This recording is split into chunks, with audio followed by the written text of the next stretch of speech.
नमस्कार बंधुगण, आज राशिफल भिडियो आपण मानक स्वागत जनाऊँगी।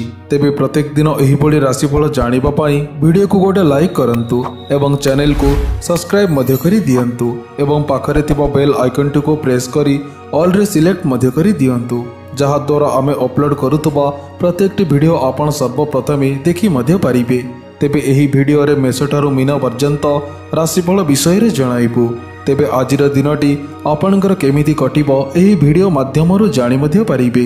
तेबे चलंतु राशि चक्र रे थिबा 12टी राशिर राशिफल उपरे नजर पकाइबा। आज मिथुन राशिर घातबार अटे एवं सिंह राशिर घातचंद्र मध्य अटे। आज सिंह ओ आमिष न खाइले भल। राति 11:12 पर पुरी ओ मसूर डाली न खाइले भल। मेष राशि व्यक्तिविशेष मानक शारीरिक असुस्थतार उपशम पाइबे। आर्थिक परिस्थिति रे उन्नति मध्य हेबो। राजनीति क्षेत्र में कूटनीतिर प्रयोग करी प्रशंसित मध्य हेबे। व्यवसाय क्षेत्र प्रसारित हेबा फल आशातीत लाभ मध्य पाइबे। कर्मचारी मानकर पद उन्नति सह स्थानांतरर योग मध्य अछि। शिक्षा क्षेत्र में चलचंचल होई लक्ष्यस्थल पहुंचीबाकू चेष्टा मध्य करिबे। लॉटरी, जुआ, सट्टा और शेयर मार्केट रे अर्थ प्राप्ति मध्य हेबो। प्रतिकार स्वरूप माँ बापा और गुरुजन को प्रणाम करंतु, यह द्वारा आपणकर दिन मंगलमय हेबो। वृष राशि व्यक्तिविशेष मानक शिक्षा क्षेत्र में सफलता लाभ करिबे। भय सत्वे जय नाना समस्यार सम्मुखीन मध्य हेबो। वाद विवाद, परीक्षा प्रतियोगिता, मौलिक मोकदमा और साक्षात्कार कृतकार्य मध्य हेबे। बंधुमित्र मानकठारु पूर्ण सहयोग पाई पूर्व कलहर समाधान मध्य करि पारिबे।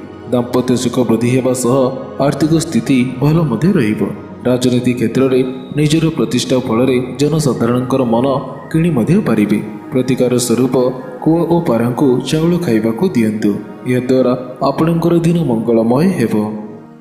मिथुन राशि व्यक्तिविशेष मानक सरकारी कार्य परिश्रमर सार्थक परिमाण मिलिबो। गुरु सम्मान जड़े व्यक्ति मार्गदर्शन पाई शिक्षा क्षेत्र में सफलता मध्य मिलिबो। सब क्षेत्र में लाभ मिलिबो। सकारात्मक चिंता द्वारा उन्नति मध्य करि पारिबे। जीवन साथी मनोबल बढ़ाइबारे साहाय्य मध्य करिबे। नुआ गाड़ी किणिबाकू विचार मध्य करिबे। बौद्धिक गुण वृद्धि होई मन खुशी रहिबो। चाकरी क्षेत्र में उच्च पद पाइबार संभावना मध्य रही अछि। प्रतिकार स्वरूप सबुज रंगर रुमालटी पाखरे रखंतु, यह द्वारा आपणकर दिन मंगलमय हेबो। कर्कट राशि व्यक्तिविशेष मानक जीवन साथी दृष्टि आपण प्रति सम्मान बढ़िबो। सृजनात्मक कार्य प्रति आकर्षित मध्य हेबे। विद्यार्थी मानक प्रतियोगिता परीक्षा सफलता मिलिबो। व्यवसाय गुरुजनकर परामर्श नेले लाभकारी मध्य हेबे।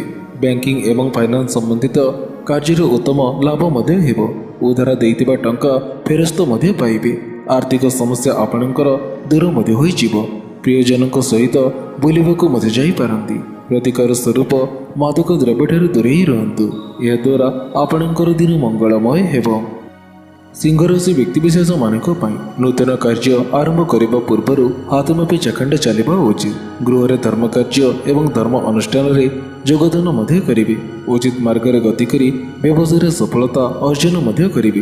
धीरे स्थिर भाव में पारिवारिक समस्या सुधारी नेबा मध्य उचित। राजनैतिक क्षेत्र में प्रशंसित मध्य हेबे। कर्म क्षेत्र में स्थिर अवस्था आसवा फल आत्मसंतोष आने मध्य देव। प्रतिकार स्वरूप गो माता को किसी खाइबाकू दियंतु, यह द्वारा आपणकर दिन मंगलमय हेबो। कन्या राशि व्यक्तिविशेष मानक कर्म क्षेत्र में राजकीय सम्मान पाइबे। आर्थिक स्थिति रे सुधार आसिबो। संपत्ति संबंधी मामला रे विजयी मध्य हेबे। गुरुजन एवं वृद्ध जनकर सेवा कले अनेक आशीर्वाद पाइबे। बंधुंकर सामूहिक प्रयास एवं सहयोग द्वारा आगको बढ़ी मध्य पारिबे। परिवार जनक संबंधित कौनसी शुभ समाचार मध्य शुणिबे। रास्ता घाट में अत्यंत सतर्कता सह यातायात करने उचित। प्रतिकार स्वरूप कुकुर को किसी खाइबाकू दियंतु, यह द्वारा आपणकर दिन मंगलमय हेबो। तुला राशि व्यक्तिविशेष मानक समस्त समस्यार फैसला बुद्धिमत्तारे परिपूर्ण हेबो। आंतरिक शक्ति और आत्मबल द्वारा आगको बढ़िबार सक्षम हेबे। वाणिज्य और व्यवसाय क्षेत्र में समस्या दूर मध्य होई जिवो। राजनीति क्षेत्र में मध्य लोकप्रियता वृद्धि हेबो। काम कार्य नुआ एक्सपेरिमेंट प्रयोग मध्य करि पारिबे। शत्रु व विरोधी सावधान रहिबा मध्य उचित। रास्तार जीवा समय सतर्क रहिबार बहुत आवश्यकता मध्य अछि। प्रतिकार स्वरूप गो माता को किसी खाइबाकू दियंतु, यह द्वारा आपणकर दिन मंगलमय हेबो। ବିଚାରାଶୀ ବ୍ୟକ୍ତିବିଶେଷମାନଙ୍କ ପାଇଁ ଅବିବାହିତ ଯୁବକ ଯୁବତୀମାନଙ୍କର ବିବାହ ସ୍ଥିର ମଧ୍ୟ ହୋଇପାରେ। ଭୋଗ ବିଳାସର ଅଧିକ ମହତ୍ତ୍ୱ ମଧ୍ୟ ଦେବେ। ପରିବାରର ଶୁଭ କାର୍ଯ୍ୟରେ ଧନ ଖର୍ଚ୍ଚ ମଧ୍ୟ କରିପାରନ୍ତି। ବିଦ୍ୟାର୍ଥୀମାନେ ଶିକ୍ଷା କ୍ଷେତ୍ରରେ ଭଲ ଫଳ ମଧ୍ୟ ପାଇବେ। ଅସହାୟ ଲୋକମାନଙ୍କର ଉପକାର କରିବା ପାଇଁ ଆଗ୍ରହୀ ମଧ୍ୟ ହେବେ। ବ୍ୟବସାୟରେ ଆପଣଙ୍କୁ ଉତ୍ତମ ଲାଭ ମିଳିବ। ନିଜର ଲକ୍ଷ୍ୟ ପୂରଣ କରିବା ପାଇଁ କଠିନ ପରିଶ୍ରମ କରିବାକୁ ପଡ଼ି ମଧ୍ୟ ପାରେ। ପ୍ରତିକାର ସ୍ୱରୂପ ଅସୁସ୍ଥ ବୃକ୍ଷ ମୂଳରେ ଗୋଡ଼ ଥାଇ ପ୍ରଣାମ କରନ୍ତୁ। ଏହାଦ୍ୱାରା ଆପଣଙ୍କର ଦିନ ମଙ୍ଗଳମୟ ହେବ। ଧନୁରାଶି ବ୍ୟକ୍ତିବିଶେଷମାନଙ୍କ ପାଇଁ ସେୟାର ମାର୍କେଟ ଏବଂ ମ୍ୟୁଚୁଆଲ ଫଣ୍ଡରେ ଟଙ୍କା ନିବେଶ କରିଲେ ପ୍ରବଳ ଧନ ଲାଭ ମଧ୍ୟ ହେବ। ସମ୍ପତ୍ତି କ୍ରୟ କରିବାର ଯୋଜନା ମଧ୍ୟ କରିବେ। ଅଟକିଥିବା କାର୍ଯ୍ୟ ପୂରଣ କରିବାକୁ ଚେଷ୍ଟା ଜାରି ମଧ୍ୟ ରଖିବେ। ବ୍ୟବସାୟରେ ବଡ଼ ଧରଣର ଡିଲ୍ ହୋଇ ମଧ୍ୟ ପାରେ, ଯାହାଦ୍ୱାରା ଅଧିକ ଧନ ଲାଭ ମଧ୍ୟ ହେବ।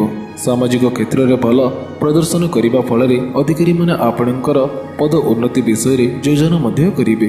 ପ୍ରତିକାର ସ୍ୱରୂପ ମା ବାପା ଓ ଗୁରୁଜନଙ୍କୁ ପ୍ରଣାମ କରନ୍ତୁ। ଏହାଦ୍ୱାରା ଆପଣଙ୍କର ଦିନ ମଙ୍ଗଳମୟ ହେବ।